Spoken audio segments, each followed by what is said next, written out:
Let's mic देश का मिजाज नॉर्थ ईस्ट। नमस्कार। लेट्स माइक देश का मिजाज और खबरें उत्तर पूर्व से। असम कांग्रेस ने उदलगुड़ी विधानसभा क्षेत्र के अपने पूर्व उम्मीदवार सुरीन देमारी के खिलाफ पुलिस में शिकायत दर्ज कराई है। देमारी ने अचानक 8 अप्रैल को पार्टी से इस्तीफा दे दिया और चुनाव से नाम वापस ले लिया।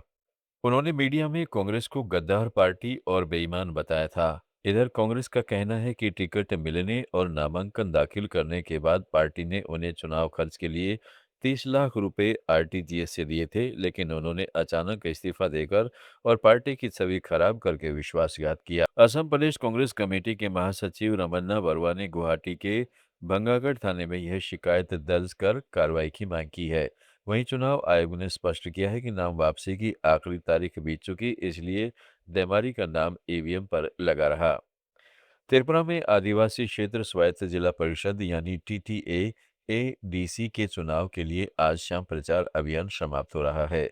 मुख्य मुकाबला सत्तारूढ़ टिपरा मोथा और भाजपा के बीच है। दोनों ही राज्य सरकार में सहयोगी होने के बावजूद अलग अलग लड़ रहे हैं। टिपरा मोथा नेता प्रद्योत किशोर देवबर्मन ग्रेटर टिपरालैंड के एजेंडे पर जोर दे रहे हैं, जबकि मुख्यमंत्री माणिक शाह के नेतृत्व में भाजपा ने कई रैलियां की हैं और संकल्प पत्र जारी किया है। इस बीच चुनाव में कानून व्यवस्था बनाए रखने के लिए सीएएसएफ की 24 कंपनियां पहुंच रही हैं, जिनमें से 4 पहले ही आ चुकी हैं। संवेदनशील इलाकों में गश्त और फ्लैग मार्च बढ़ा दी गई है। वोटिंग 12 अप्रैल को होगी। मेघालय में शिलांग के विस्तार के लिए जरूरी नई शिलांग जल आपूर्ति योजना के डैम का निर्माण अगले साल पूरा हो जाने की उम्मीद है।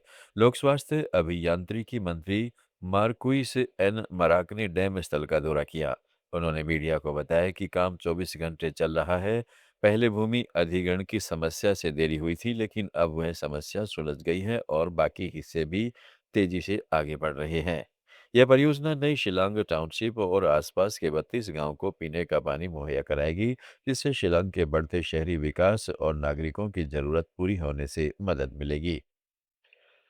मणिपुर पुलिस ने कांगपोकपी जिले के शांतिपुर इलाके में हुई गोलीबारी की घटना को लेकर राष्ट्रीय राजमार्ग 2 पर कमेटी ऑन ट्राइबल यूनिटी के 24 घंटे के बंद के संदर्भ में स्पष्टीकरण जारी किया है। पुलिस के मुताबिक 8 अप्रैल की रात कांगला तोगबी ब्रिज पर 2 वाहनों के बीच वाहन अदला बदली और टेस्ट ड्राइव के दौरान एक कार खाई में गिर गई, जिसके बाद सुरक्षा नाके पर तैनात जवान मदद के लिए पहुंचे। उसी दौरान तेज रफ्तार से आ रही दूसरी कार ने रुकने के बार-बार संकेत की अनदेखी की और जवानों को कुचलने की कोशिश की। इसके बाद सुरक्षा बलों ने टायरों पर फायरिंग की। घायल चालक लेखोगिन टूबोई का इलाज चल रहा है, जबकि दूसरे वाहन के ड्राइवर को हिरासत में लेके बाद में छोड़ दिया गया। पुलिस ने आम लोगों से शांतिपूर्ण व्यवहार करने और जरूरी सेवाएं बाधित नहीं करने की अपील की है। अरुणाचल प्रदेश में चीन सीमा के पास तवांग सेक्टर में राज्यपाल लेफ्टिनेंट जनरल केटी परनाइक ने वास्तविक नियंत्रण रेखा यानी एलएसी के पास खेजेमाने बॉर्डर आउट पोस्ट का दौरा किया। उन्होंने भारतीय सेना और आईटीबीपी के जवानों से मुलाकात कर उनका हौसला बढ़ाया। कठिन मौसम और ऊंचाई वाले इस संवेदनशील इलाके में तैनात सैनिकों से बातचीत के दौरान राज्यपाल ने साफ कहा कि सतर्कता, फिटनेस और मानसिक मजबूती बेहद जरूरी है। नागालैंड में फुट हिल रोड प्रोजेक्ट को लेकर सरकार और नागरिक संगठन के बीच टकराव खुलकर सामने आ गया है। पब्लिक वर्क्स डिपार्टमेंट ने प्रोजेक्ट कोऑर्डिनेशन कमेटी के आरोपों को खारिज करते हुए कहा है कि प्रोजेक्ट के दूसरे चरण के लिए अभी तक सरकार से कोई आधिकारिक मंजूरी नहीं मिली है, इसलिए वर्क ऑर्डर जारी नहीं किए जा सकते।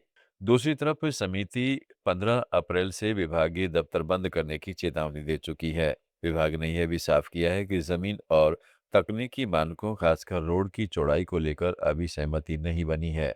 उसने घटिया निर्माण और देरी के आरोपों को भी उसने खारिज किया है।